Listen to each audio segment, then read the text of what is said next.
ndabaha ikaze mu kiganiro intsinzi mu buzima kinyurano kuri Danus TV mugezweho nanjye Salama Niyonsenga nongeye kubasuhuza mwiriweho. Uyu munsi rero tugiye kuganira ku nsanganyamatsiko igira iti ibintu bitatu ugomba kwitaho mbere yo gutangira business mu 2026. Nshuti za Danus TV aho tuganira ku buzima bufatika, ku kwiteza imbere no kubaka ejo hazaza heza. Uyu munsi tugiye kuganira ku nsanganyamatsiko ikomeye cyane kandi ikeneye ku bantu benshi, cyane cyane ku rubyiruko n'abakuze bafite inzozi zo kwihanganira imirimo.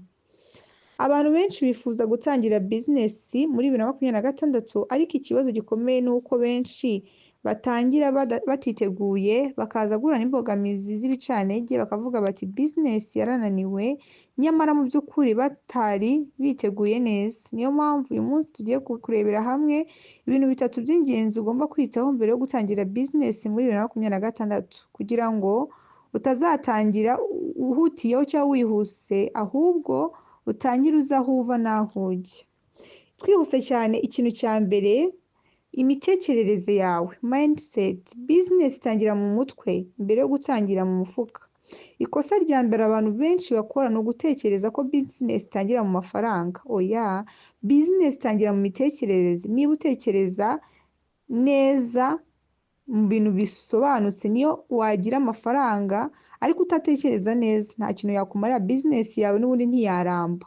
Mbere yo gutangira business muri 2026, wibaza ikibazo kimeze giti: ese niteguye kwakira inshingano? Ese niteguye gukora cyane kurusha uko nakoraga cyangwa nakoreshwaga? Ese niteguye gutsindwa nkongera nkahaguruka? Business isaba kwihangana, kwiyemeza, kwigomwa. Niba ushaka business iguha amafaranga vuba na vuba, uba uri kwibeshya cyane. Kwemera ko inzira atari nyine itoroshye, irimo utuntu twinshi dutandukanye. Ukuri ni uko business izakuvuna, izagutera impungenge, izagutwara igihe, izagusaba kwiga buri munsi, ariko kandi izakwigisha, izagukuza mu mitekerereze, izagufasha kwigira, izaguha ubwigenge. Ugomba kwemera ibi byose mbere yo gutangira, kugira ngo igihe kibi ni cyiza byakomeye utazacika intege. Hano turasanga kwemera guhinduka.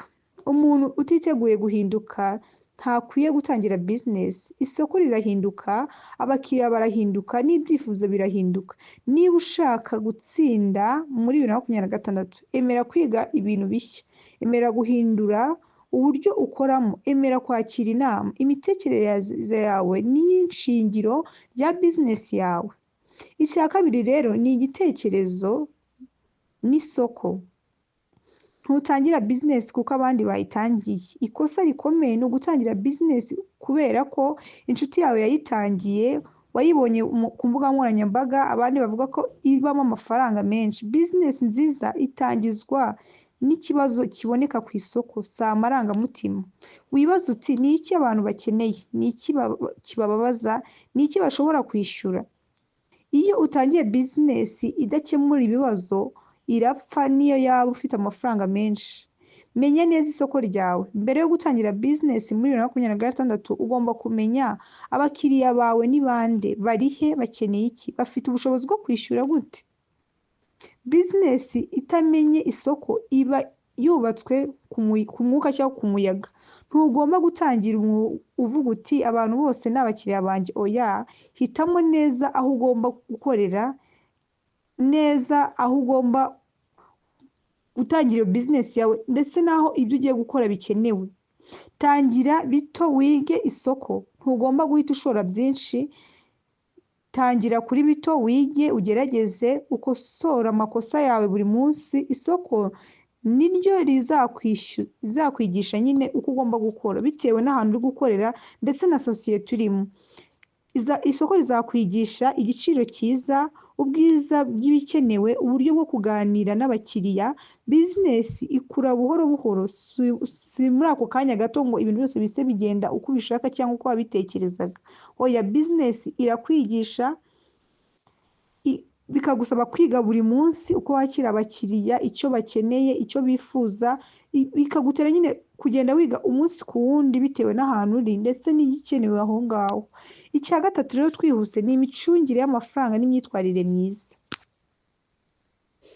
menya gutandukanya business n'ubuzima bwawe bwite. Ikibazo gikomeye gituma business nyinshi zipfa ni ukuvanga amafaranga na business yawe, gukoresha inyungu zose ku byifuzo, kubura gahunda. Mbere yo gutangira business muri 2026 iyemeze kugira discipline, kubika inyungu, gusubiza amafaranga muri business. Business ikenera kwitabwaho nk'umwana. Ntutangire utekereza inyungu gusa. Yego business igamije inyungu, ariko ntitangirire ku nyungu, itangire ku gutanga serivisi nziza, itangire ku kubaka izina. Iyo wita ku mukiriya amafaranga araza, izina rirakura, amahirwe ariyongera. Inyungu yihuta ishobora gusenya ejo hazaza hawe. Gira indangagaciro zikomeye. Business itangirira ku ndangagaciro irazamuka, ariko itari ku ndangagaciro irasenyuka. Muri 2026 isoko rirashaka ubunyangamugayo, ukuri, icyizere ndetse n'ireme. Ntubeshye abakiriya kugira ngo kugira ngo ubagurishe, kandi ibyo bintu ubagurisha ubizi neza ko atari byo, bitameze neza nk'uko umukiriya abyifuza. Ntugire umururumba, ntusenye izina ryawe kubera inyungu y'igihe gito wifuza wowe. Hoya, iryo kosa ntukarikore. Izina ryiza riruta amafaranga menshi, inshuti zanjye. Inyongeramusozo rero, ibindi bintu byagufasha gutegura neza business yawe. Jya wiga buri gihe, jya wiyubaka mu mitekerereze, jya ubana n'abantu bagufasha gukura, jya usenga Imana niba uri umuntu wizera. Business nziza yubakwa n'umuntu witeguye mu mutima, mu bitekerezo no mu myitwarire. Dusoza rero, mbere yo gutangira business muri 2026 ntiwiruke, ntuhubuke, ntutangire utiteguye. Ibi bintu bitatu by'ingenzi twabonye hejuru: imitekerereze yawe, igitekerezo n'isoko, imicungire y'amafaranga n'indangagaciro, nibyo bizagufasha business yawe izaramba cyangwa isenyuke vuba bitewe n'ukuntu wabikoresheje. Tangira witeguye, utangire uzi icyo ushaka, utangire ufite icyerekezo. Intsinzi si amahirwe, ni umusaruro w'ibyo witeguye cyangwa w'ibyo ukora buri umunsi ku wundi. Mwakoze kudukurikira hano kuri Danus TV. Mwari kumwe nanjye Salama Niyonsenga. Ntimuzibagirwe gukunda, gutanga ibitekerezo no gusangiza abandi. Imana ibahe umugisha, mwirirweho neza.